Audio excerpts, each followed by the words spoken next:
रात का वक्त था और तेज बारिश हो रही थी। रमेश जो अपनी कार ड्राइव कर रहा था, सोचने लगा। अचानक इतनी तेज बारिश होने लगी।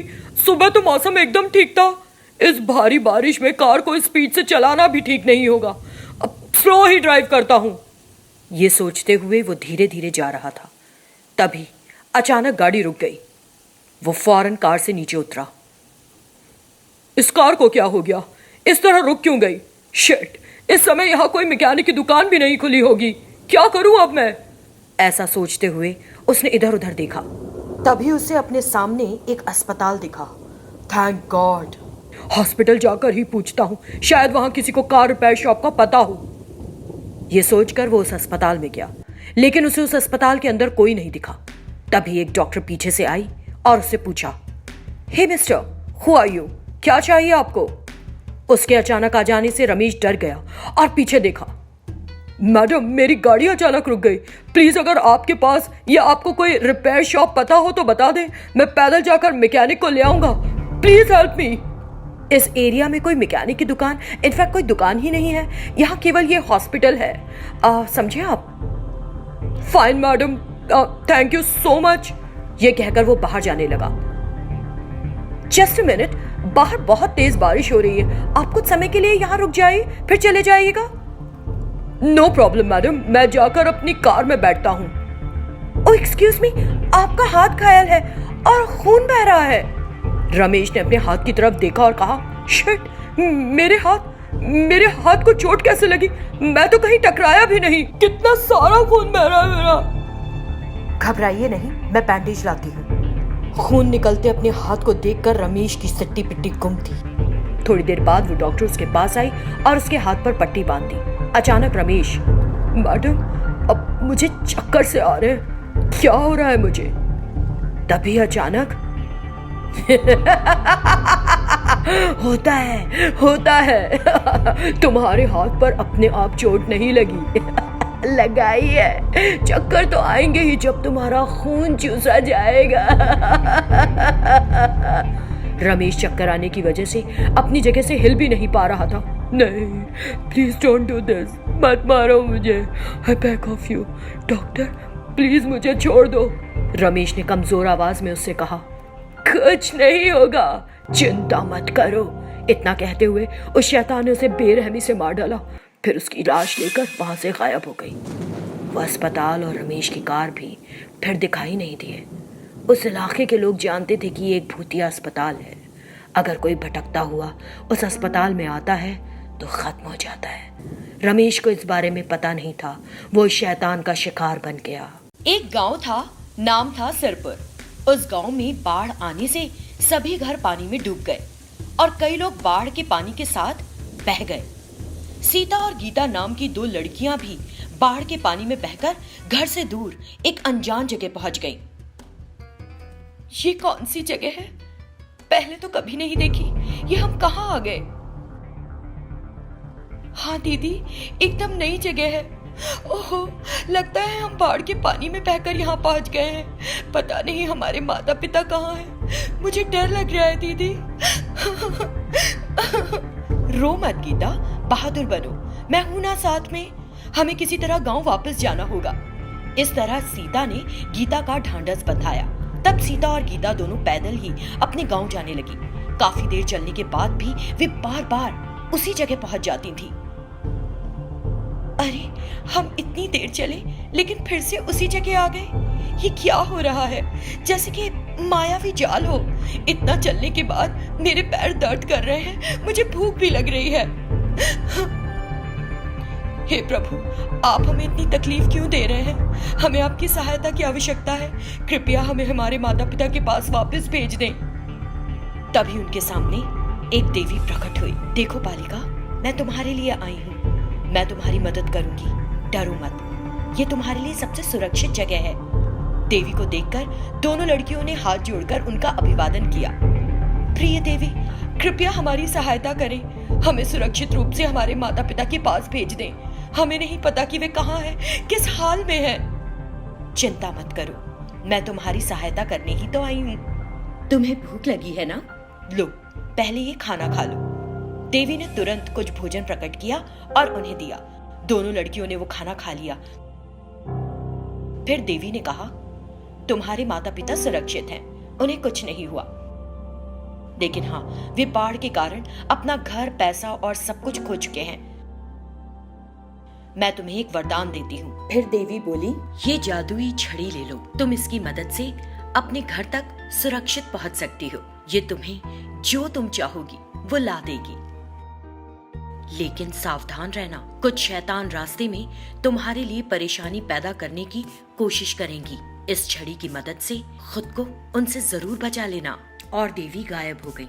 सीता और गीता ने वो जादुई छड़ी ली और फिर आगे बढ़ी। कुछ ही दूर चली थी कि एक शैतान उनके सामने आ गई और बोली, ए लड़कियों, कहाँ जा रही हो तुम? बड़ी सेहतमंद हो, मैं तुम दोनों को खाकर अपनी भूख मिटाऊंगी। शैतान उनकी ओर बढ़ी। तभी सीता ने जादुई छड़ी से कहा, इस शैतान को एक मूर्ति बना दो। तुरंत वो शैतान एक मूर्ति में बदल गई। सीता और गीता आश्चर्यचकित हो गई और वहां से तुरंत आगे की ओर भागी। देवी ने जो कहा वो सच था। शैतान ने वास्तव में हमारे लिए मुसीबत खड़ी करने की कोशिश की। हमें बहुत सावधान रहना होगा। तभी एक और शैतान आ गई, लेकिन वो एक अच्छी शैतान थी। उस अच्छी शैतान ने कहा, सुनो लड़कियों, मैं तुम्हें कोई नुकसान नहीं पहुंचाऊंगी, बस मुझे भूख लग रही है। अगर तुम्हारे पास कुछ खाने को हो तो मुझे दे दो। सीता को उस पर दया आ गई और उसने उस जादू की छड़ी की मदद से कुछ भोजन बनाया। जादुई छड़ी की मदद से बना हुआ वो खाना इतना जायकेदार था कि वो शैतान उसे फटाफट खा गई। दोस्तों, तुमको ये जादुई छड़ी कहाँ से मिली? तुम कौन हो? तब दोनों लड़कियों ने शैतान को बताया कि क्या हुआ था। तुम कितनी मूर्ख हो। क्यों? हमने ऐसा क्या कर दिया? ओहो, समझने वाली बात है। तुम्हारे हाथ में जादू की छड़ी है जो तुम्हें सीधे तुम्हारे माता पिता के पास पहुंचा सकती है कि नहीं? फिर तुम पैदल क्यों जा रही हो? अरे हाँ, सच। तुरंत उन लड़कियों ने जादू की छड़ी से कहा, हमें अपने माता पिता के पास जाना है, ले चलो। लेकिन कुछ नहीं हुआ। उन्हें बड़ा अजीब लगा। ओह अच्छा, मुझे बात समझ में आ गई। ये जादू की छड़ी तुम जो भी खाना पीना चाहोगी तुम्हें ला देगी। ये तुमको खतरों से भी बचाएगी, लेकिन ये तुम्हें दूसरी जगह नहीं पहुंचा सकती। चलो खैर, कोई बात नहीं। तुमने मुझे खाना देकर मेरी मदद की, बदले में मैं तुम्हारी मदद करूंगी। तुम दोनों मेरे कंधे पर आकर बैठ जाओ, मैं तुम्हें तुम्हारे माता पिता के पास ले जाऊंगी। शैतान ने अनुरोध किया तो सीता और गीता उसके कंधों पर बैठ गई। तुरंत वो शैतान हवा में उड़ी और उन्हें उनके माता पिता के पास ले गई। सीता और गीता को देखकर, कहाँ चली गई थी बच्चियों? हमें कितनी फिक्र हो रही थी। इतना कहते हुए उन्होंने सीता गीता को गले लगाया और रो पड़े। तब सीता और गीता ने सारी आप बीती सुनाई। इससे माता पिता बहुत खुश हुए और उन्होंने उस देवी को धन्यवाद दिया। उन्होंने अपनी बेटियों को सुरक्षित लाने के लिए शैतान का आभार भी माना। उनके दुख को देखकर शैतान ने कहा, चिंता मत करिए, मैं आपके लिए एक नया घर बना देती हूँ। शैतान ने अपनी जादुई शक्तियों का उपयोग करके तुरंत एक घर बना दिया। पूरा परिवार बेहद खुश हो गया। तब शैतान ने उनसे कहा, जब भी तुम्हें किसी चीज की जरूरत हो मुझे पुकार लेना, मैं तुम्हारी मदद के लिए फौरन आ जाऊंगी। इतना कहते ही वो शैतान वहां से गायब हो गई। इस तरह जादू की छड़ी ने उन्हें खाने के लिए दिया और शैतान ने रहने के लिए एक घर। इस तरह उनकी जिंदगी संभल गई। मनोज को नई चीजों के बारे में जानने का बहुत शौक था। एक दिन उसे कहीं से नागमणि के बारे में पता चला जो एक जंगल की गुफा में था। उसने कुछ करके उस मणि को पाना चाहा। उस दिन मनोज उस नागमणि के लिए जंगल निकल गया। वो पूर्णिमा की रात थी। एक नागिन उस गुफा के अंदर उस नागमणि की सुरक्षा कर रही थी। उस दिन वो मणि के चारों ओर नाच और गा रही थी। उसे देखकर मनोज ने मन में सोचा, ओह, ये नागिन उस नागमणि की सुरक्षा कर रही है। उस नागमणि को उससे कैसे चुराऊंगा? नागमणि के चारों ओर नृत्य करने के बाद नागिन थककर आराम करने लगी, जिसे देखकर मनोज को लगा कि यही सही मौका है। तुरंत वो धीरे धीरे आगे बढ़ा और उस नागमणि को लेने की कोशिश की। जैसे ही उसने उस नागमणि को छुआ, वो जोर से चीखा और नीचे गिर गया।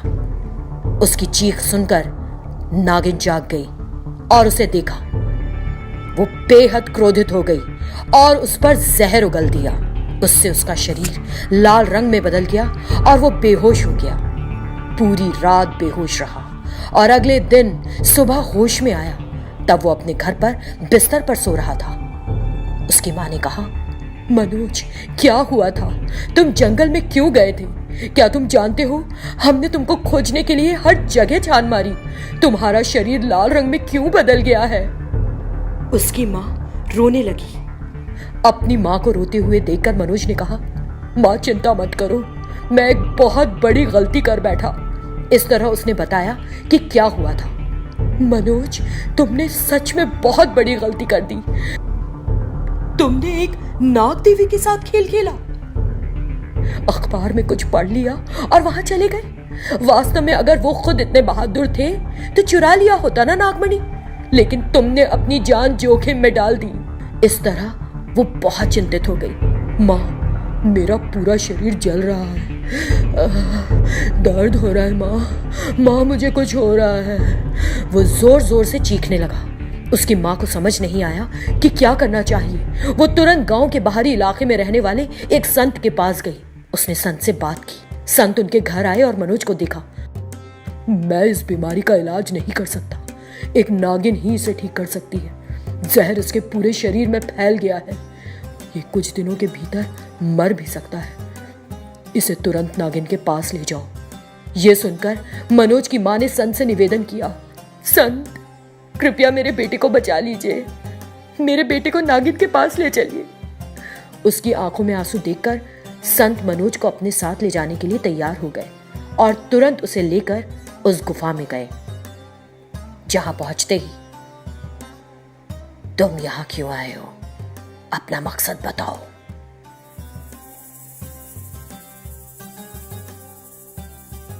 जाने अनजाने में इस लड़के से गलती हो गई, इसे माफ कर दो और कृपया करके इसे ठीक कर दो। इसकी माँ बहुत चिंतित है, कम से कम उसकी माँ पर दया करके इस लड़की की जान बख्श दो। नहीं, ऐसा नहीं हो सकता। जिसने पाप किया है उसे दंडित किया जाएगा। ये उन लोगों के लिए सबक है जो ईश्वरीय चीजों के साथ खेलते हैं। सुनिए, मुझे माफ कर दीजिए, मैं फिर कभी ऐसी गलती नहीं करूंगा।